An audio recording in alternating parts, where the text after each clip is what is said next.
We'll start this one off with some talk about the Australia Royal Commission, which, as I'm sure you can guess, my JW friend did not like hearing about. So she did her best to deflect and defend for a little while. I think she was pretty blindsided by the subject, though, and totally unprepared to give any kind of response because the Watchtower itself is silent on the issue and has given the rank and file members no information whatsoever about the worldwide ongoing investigations and court cases.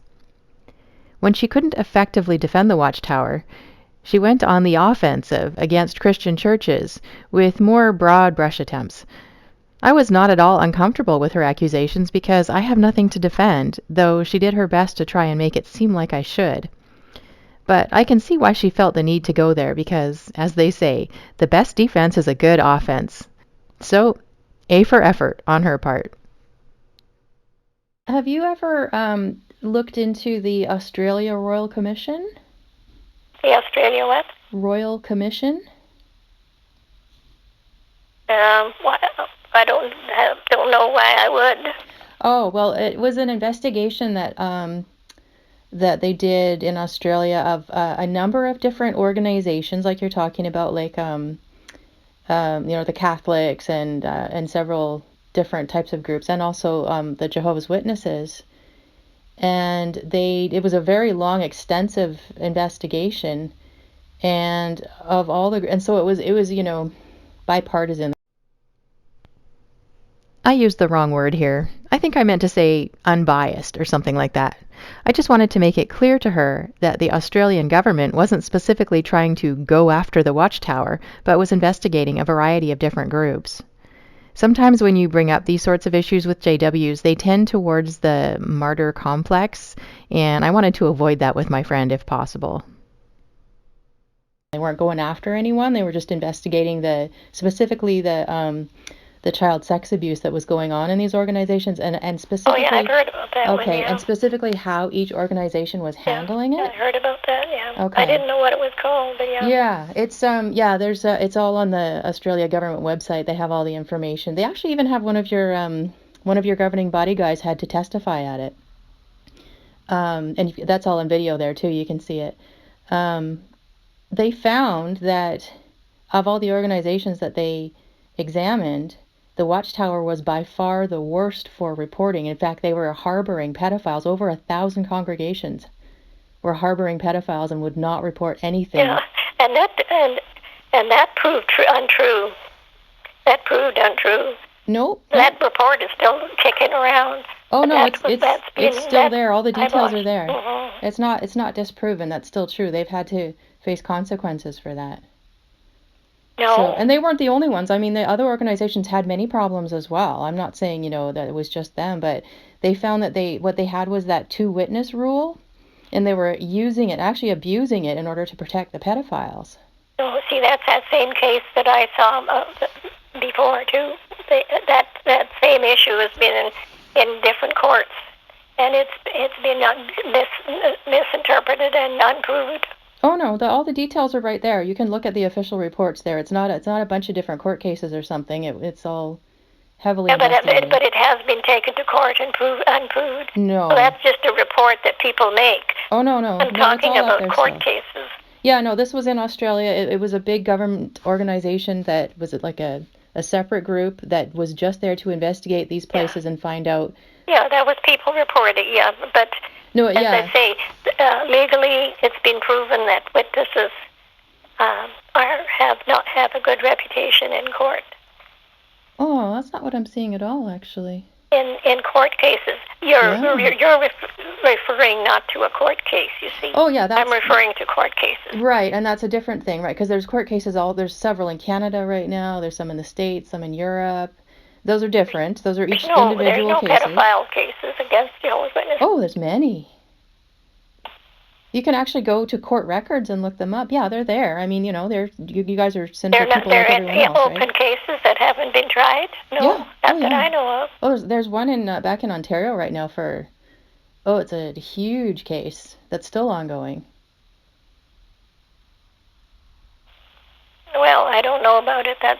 Yep, I That's know. to be settled, I guess. Yeah, I mean, I know there isn't any info on your website, unfortunately, about that. But That's too we're bad. getting off on another Yeah, tangent I because know that. Yeah, we're talking that was about. related to shunning, and that's the thing, because that was my question, was that, when you've got people who were, you know, who are being shunned because they went to the cops, and their Kingdom Hall people, and I know each Kingdom Hall is different, but their leadership said, no, we're going to leave that in Jehovah's hands. He'll deal with it. We don't want to, make his name look bad, so don't go to the Oh, cops. if you read that report, and that governing body member, he said that we report it to the police. That's what he says, but that's not what's coming out in these court cases. And he can't possibly speak for every single Kingdom Hall, right? Because everybody's going to respond their own way. You see, when there's a case of something like that, something very serious, whatever it is, the governing body would always hear about it. Would always be reported to the governing body. They would know about it, and then they would know how the case would proceed. They would know if it was settled, if it went into court, or what. This is actually one of the problems with the way the Watchtower operates. The first thing elders are instructed to do is go up the ranks of their own organization to find out whether they will be instructed to call the police or not. That's not okay. Anytime there is an accusation of child abuse, the police should be called. The organization is not qualified to deal with it. Now, I'm sure there are some elders who do call the police when this situation occurs, but many do not, even if legally they are required to. And that's the problem. Any organization that involves children should have strict guidelines to protect the children and to bring predators to justice. But it is well known that Kingdom Halls are often considered a pedophile's haven because of the way they're protected and allowed to continue abusing children with, at most, a light slap on the wrist. It's really shocking. Whatever the situation was. And you probably know then the governing body is all being called to court as well, right? About what are you referring to? About child abuse. There's a huge court case that it's not happening yet, but they've already been called. They're all going to be called as defendants. It's not in session. This is all hearsay. So you can see it on the news. Let's just instead of talking about this, let's just see how it plays out in court. For sure, yeah. Because we'll let it settle with the court, because I know the way our organization is, and I'm very confident it'll work out. It will work out in the court's proceedings, so let it work out there, and let's not talk about it. Okay. No, like I said, I don't want to. I don't want to offend you. I just wanted to ask if you knew about any of that stuff and what your thoughts were on it. But yeah, okay. Let's let's talk about something. Well, else. Then I'll ask you. Do you know of any court cases in your organization that? Well, I'm not in an organization, so that I can talk about churches in general, and there certainly are. There was a denomination. So then you don't really you don't belong to a church. Yeah, I thought you said you had a pastor. Right, I belong to a church, not an organization. Well, your church is organized. We are organized, but charity is organized. But you see the difference, though, that we don't call ourselves an organization. We're a body of Christ. You can call yourself anything you want to. You're organized if you under government registration. Okay. So we're just trying to get on the same page with language here. So you mean you're asking about my church? Mm-hmm. Okay. Your church should be part of your religion, which should be worldwide. So yes, we're Christians. Your whatever governs you should govern your people in Britain or France or Australia or Africa. Well, we're under the authority of Jesus. That's who our leader is. So we don't have a pope. We don't have that kind of thing. So it's a different setup than what you're talking about. So you say we, so that means people. Mm-hmm. Yeah. Christians. So you're organized. So my church has an organized structure. So they should have the same beliefs and the same structure then as the same church in Australia and Africa and New Zealand and Germany or wherever. Well, that's kind of getting back to what we were talking about before about primary and secondary issues. There's well, that should be the important issue, because that's what all those letters that Paul wrote. Right, and all Christians are united in all of the foundational. They should be, yeah. And always have been. And so, yes, we are. So I can say that we have fellowship with people all around the world. Paul was in Jerusalem when he wrote to the Corinthians to disfellowship the fellow in Corinthia, Greece. So he wasn't organized. He would have no business telling the brothers in Greece to disfellowship the individual. So do you think that his being in Jerusalem at the time of his travels, that gave him a special authority to tell them? Well, he had the authority whether he was in Jerusalem or in Timbuktu. Right. Traveling. Because he was an apostle. But he was still in authority. He was still the governing body. One of the governing bodies. Sadly, we're back around yet again to the tired old Watchtower argument that equates being organized with authority and puts the governing body on the same level as the apostles. These kinds of claims are so audacious, but I don't think they realize that when they make these statements. It's just what they're trained to say. On the plus side, it is good practice for me, because each time she makes these kinds of claims, I'm a little better prepared to respond.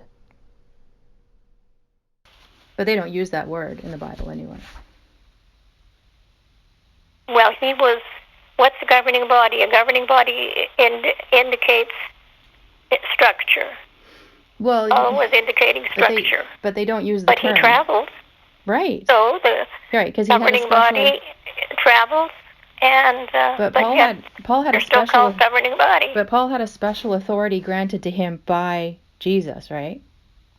Because he was of the early Christian congregation, yes. No, because he actually met Jesus and was called specifically to be an apostle. He was called a disciple to the nations. But he was called to be an apostle. That's a special position that he was called to, right? The apostles are the foundation stone. Right. So one of the 12 or 13, depending on how you interpret that. I mean, well, nowadays there's no more foundation stones, so right, exactly. There's no more apostles. Right. So the governing body are not a foundation stone. Well, they're the foundation of what they're the groundwork or the root of what the organization is on earth. Did you hear that? Let's play it one more time. Well, they're the foundation of what they're the groundwork or the root of what the organization is on earth. This statement is such a clear glimpse into the mind of the rank-and-file JW. To them, the governing body is their authority and foundation, the very root of their beliefs. It's a terrifying and horrific statement, primarily because I know how much she really believes it. This is a carefully crafted religion designed to manipulate members into essentially worshiping those 8 men in New York. No wonder they have no problem putting their governing body on the same level with the apostles. In their minds, they're not just comparable to the apostles, but maybe even superior to them. Now she's going to backpedal a bit at this point, because I think even she started to hear how ludicrous her claim sounded. And if you have, as they say, if you have people, you have to be organized. You'd have chaos if you don't. Okay, so that's interesting that they're the root. Okay. Now, I use that term loosely. Jesse is the root in the Bible, you can see.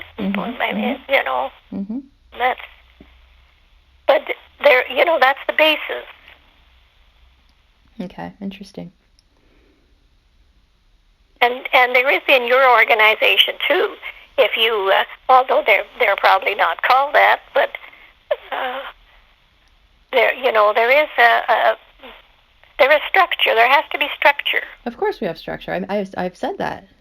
And But we're not. And that's the governing body is structure. It definitely. But my church elders don't claim the kind of authority that the governing body claims. They don't make new doctrine or change doctrine, or they're just there to That's an preach the interesting gospel. thing when you say change doctrine. Mm-hmm. Where did the in the early congregation, the when Paul was writing letters, he gave a different direction too. There was change, and in fact, in the Bible, it speaks of the light getting brighter. Well, that's a Gnostic idea of new light.